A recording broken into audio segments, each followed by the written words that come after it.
The Minnesota Timberwolves have made it to back-to-back Western Conference Finals and only won one game in both series.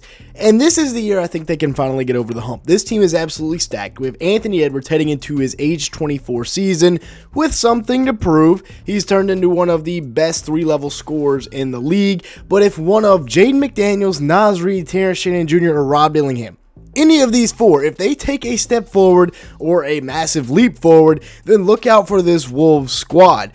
And I think more than one of them can take that leap forward. First things first, though, we have to talk about Anthony Edwards because this man has a chance to become the future of the NBA. He right now is the future of American basketball, and he's going into his age 24 season, coming off a year averaging 28, 6, 4.5, 1.2 steals in 36 minutes while shooting 45% from the field and 40% from three on 10.2 attempts per game. After being known as a slasher for the majority of his career, last year he went out and led the NBA in three-pointers made, a drastic turn in his career, but I think he needs a little bit more help because, yes, he's got Julius Randle, but it's time for some of the younger guys on this team to step up. So today, that's what we're going to be talking about. We're going to be looking at which of these younger guys is going to be taking a leap forward this year. And I think Jaden McDaniels is the guy we got to talk about first because versus Portland this year, he's had some flashes, like in this game where he had 30 points, 10 rebounds, 4 assists on 12 of 17 shooting from the field.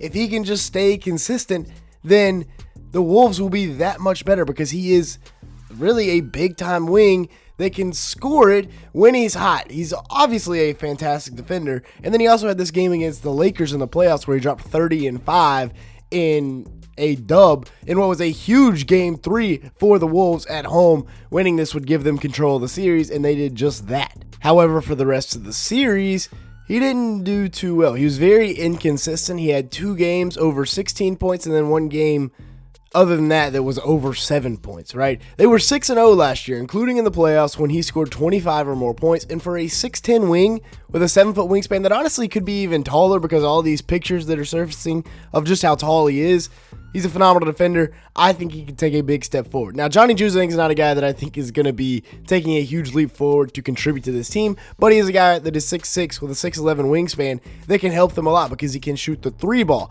He's coming off a year where last year he averaged 8.9 points a game, 2.9 rebounds, 1 assist, and 0.6 steals in 20 minutes while shooting 43% from the field, but 38% from 3. That's the big thing to look at there. And now he comes back to a Minnesota team that could use some wings off the bench, right? Last year, he shot, or 2 years ago, he shot 46% from the field, 42% from 3. He's just 23 years old, and I'm surprised, honestly, that the Jazz waived him.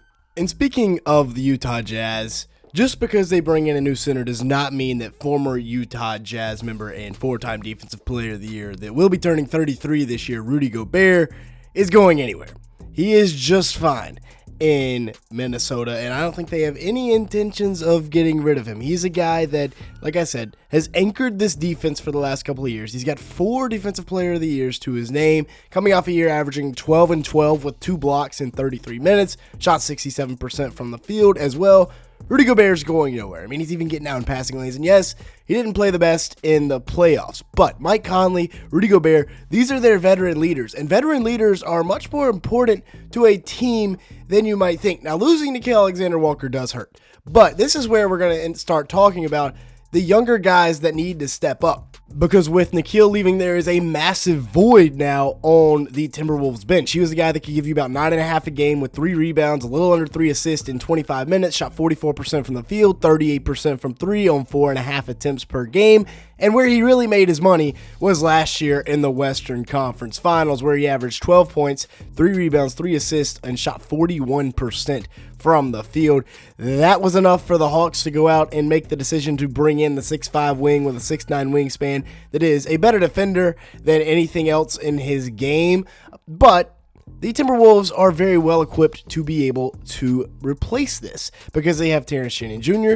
and they have Jalen Clark, among others. And TSJ, if you've been watching this channel this summer and through the playoffs last year and even through the pre-draft process the year before, you would know how much of a TSJ fan I am. In Game 3 alone, he put up 15 points in just 12 minutes and helped shift this game into a massive blowout for the Wolves. He is an absolute menace in transition, and he can shoot. I don't know why teams don't defend him on the three-point line other than he's just too quick for them to close out to.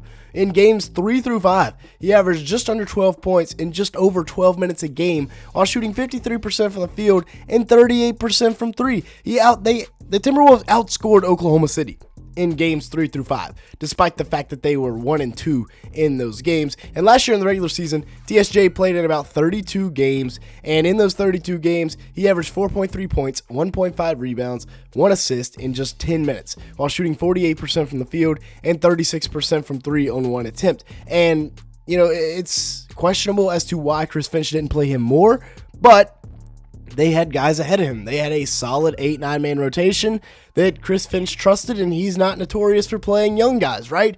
Rob Dillingham, Jalen Clark, they didn't play much either.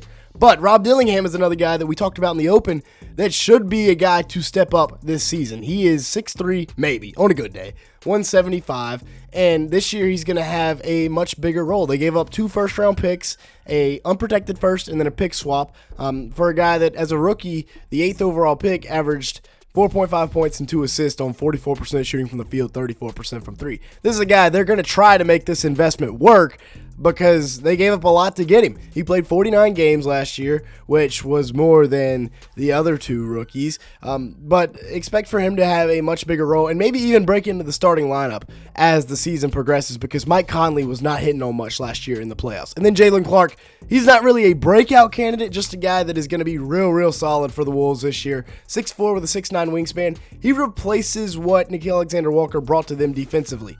But you can argue that he can shoot it better. He played 40 games last year, averaged 4 points, a little under 2 rebounds in 13 minutes. But the big thing that stood out to me was the fact that he shot 47% from the field and 43% from three. Now, granted, it was only on an attempt and a half per game, but still, this gives the Wolves a really solid core of guys 26 or younger that are going to be in this rotation and helping this team win games for the next 10 years or so. And we haven't even talked about Reid yet. And essentially the Wolves had a decision to make. They chose Reid over Nickeil Alexander-Walker, which is smart, right? You can replace Nickeil Alexander-Walker. It'd be tougher to replace Reid. 5 years, $125 million. You brought him in as a UDFA and have developed him into the player he is today. It's good to see him sticking around in Minnesota. A guy that averaged 14 and 6 last year with 2.3 assists, shot 46% from the field, 38% from three on 6.2 attempts. And yeah, by the way, he is 6'10", and I'd love to see him in starting lineups this year, or maybe even throw him at the 4 and let Rudy still play the 5, but this could be your closing lineup this year, and I think we will see that a lot in Minnesota with Reid just being given freedom to play the 5 inside and out. Then you have Julius Randle, who they bring back on a big-time contract extension, and hey, he earned it. He played really well in the playoff run for the Wolves. Dante DiVincenzo is back as well. Really glad they didn't go out and sell the farm to trade for a 37-year-old Kevin Durant. That would have been a bad idea, and I'm glad the Wolves front office maintained discipline there. But yeah, this Wolves team looks really good. Wouldn't be shocked to see them making a run at the playoffs this year, at the finals this year. With that being said, that's going to be it for today's video. Thanks so much for watching. Make sure to like button, leave me a comment down below, and hit that subscribe button. With that being said, thanks so much for watching today's video.